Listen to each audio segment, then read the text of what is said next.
13절 14절에서 예수님께서 좁은 문으로 들어가라라고 말씀하십니다. 예수님께서 좁은 문으로 들어가라고 말씀하시는 이유가 무엇입니까? 우리 14절 말씀 함께 읽겠습니다. 생명으로 인도하는 문은 좁고 길이 협착하여 찾는 자가 적음이라 그랬어요. 자, 좁은 문으로 들어가는 이유는 무엇입니까? 생명으로 인도하는 길이기 때문이라는 것이죠. 자, 그렇다면 이 좁은 문은 무엇을 의미하는 것일까요? 이 산상보훈 전체의 문맥을 살펴보자면 이 좁은 문은 예수 그리스도를 의미하는 것이고, 더 구체적으로 말씀을 드리자면 이 좁은 문은 이 산상보훈에 나오는 예수님의 말씀을 의미한다고 그렇게 해석될 수가 있습니다. 자, 예수님께서는 이 산상보훈에서 여러 가지 가르침을 우리에게 주셨지요. 원수를 사랑하고 핍박하는 자를 위해서 기도하라고 하셨습니다. 또 남들에게 보이기 위해서 구제하지 말고 오른손이 하는 일을 왼손이 모르게 구제하라, 은밀하게 구제하라고 말씀하셨어요. 보물을 땅이 아니라 하늘에 쌓아두라고 말씀하셨고, 남을 먼저 대접하라고 말씀하셨습니다. 예수님의 가르침은 세상의 가르침과 전혀 다릅니다. 세상의 상식을 뛰어넘는 가르침이에요. 예수님은 예수님의 제자들이 세상과 다르게 살아가야 한다고 가르치고 계시는 것이에요. 예수님의 산상보훈은 세상의 가치관을 그대로 따라서는 예수님의 제자가 될 수 없다는 사실을 우리에게 가르치고 있습니다. 성도 여러분, 예수님의 제자는 세상의 흐름을 따라가는 것이 아니라 전혀 다른, 세상의 흐름과는 전혀 다른 방향으로 살아가는 사람이에요. 자, 그렇기 때문에 세상에 있는 많은 사람들이 걸어가는 그 넓은 길로 가지 않고 좁은 길로 가야 하기 때문에 그 길을 걷는 사람은 그리 많지 않습니다. 세상에 있는 많은 사람들이 넓은 길, 편안한 길로 걸어가기 때문에 혼자서 좁은 길로 걸어가는 것이 쉽지 않다라는 것이에요.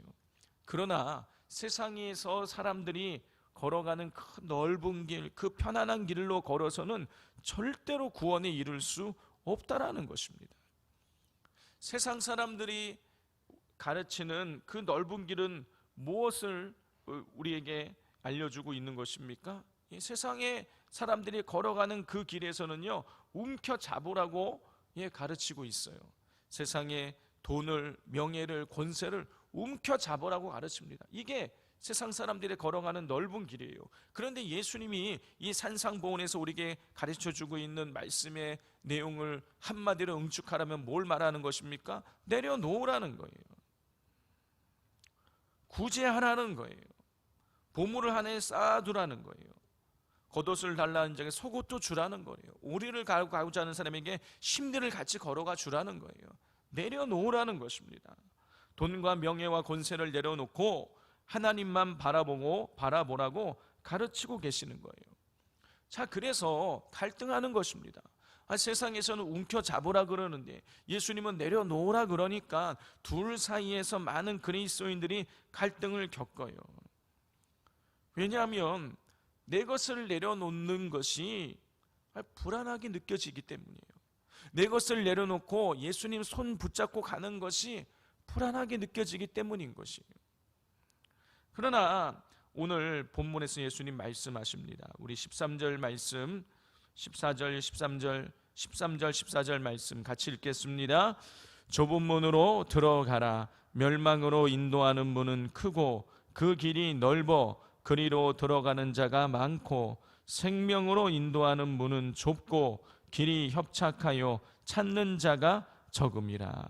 우리 성도 여러분, 지금 어떤 길을 걷고 계십니까?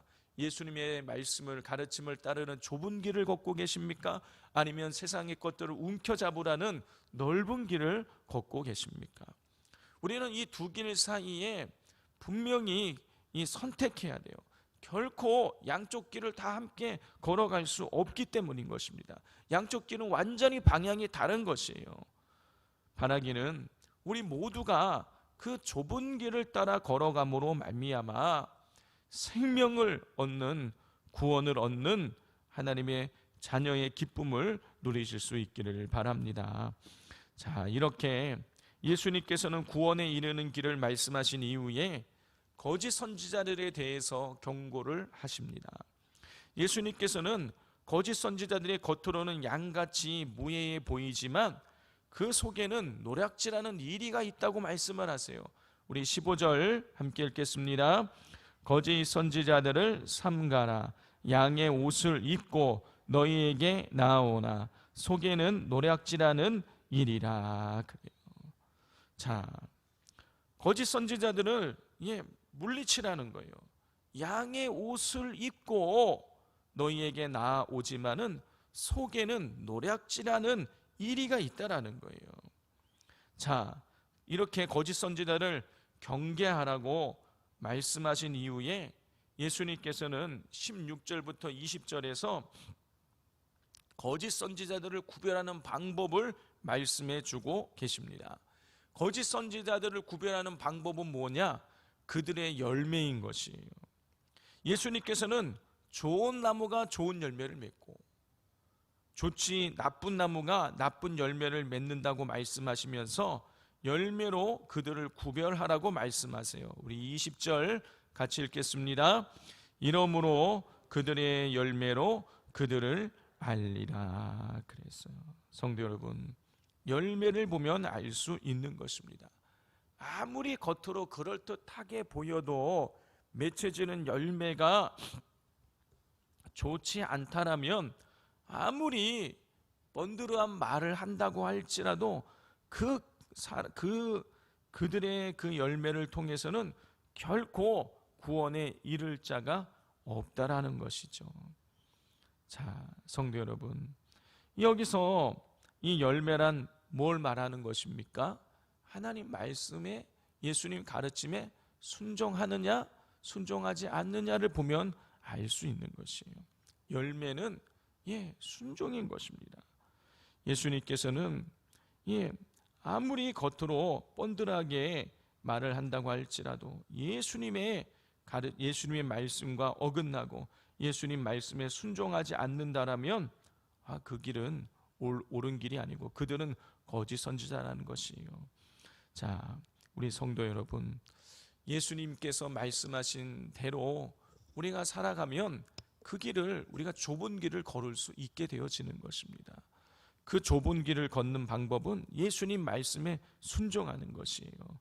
오늘 하루를 살아갈 때에 오늘 이 산상보훈의 말씀 5장, 6장, 7장 오늘 과제를 드리겠습니다. 오늘 하루 동안 이 산상보훈 5장, 6장, 7장 이 말씀을 오늘 하루 한번 읽어보시고 그 말씀대로 순종하셔서 하나님의, 예수님의 그 좁은 길을 걸어감을 통해서 우리 참된 아름다운 순종의 열매로 좋은 열매 맺음으로 우리 하나님의 구원의 기쁨을 우리 누리시는 우리 오늘 하루 되시기를 주님의 이름으로 축복을 드립니다.